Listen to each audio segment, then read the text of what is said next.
Najmanje 43 osobe, većinom penzioneri, poginuli su u stravičnoj prometnoj nesreći na jugozapadu Francuske. Minuta šutnje u francuskom parlamentu. Francuska oplakuje žrtve najteže prometne nesreće u više od 3 desetljeća. Ovo je strašan šok, ne samo za regiju, već i za cijelu Francusku. Francuska tuguje.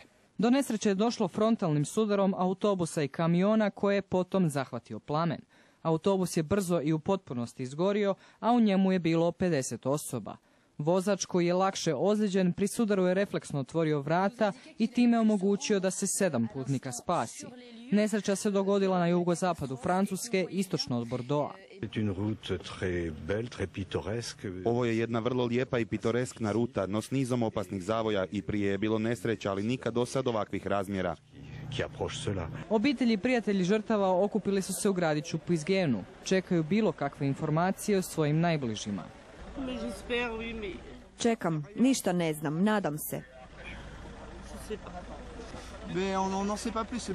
Ništa ne znamo je li među preživjelima ili poginulima, samo čekamo. Predsjednika države Holanda vijest je zatekla u službenom posjetu Grčkoj. Ovo je strašno. Autobus je prevozio ljude koji su bili na izletu i svega nekoliko minuta nakon što su napustili izletište poginuli su. Prva reakcija je tuga i žaljenje, ali i čvrsta namjera da saznamo sve o okolnostima nesreće.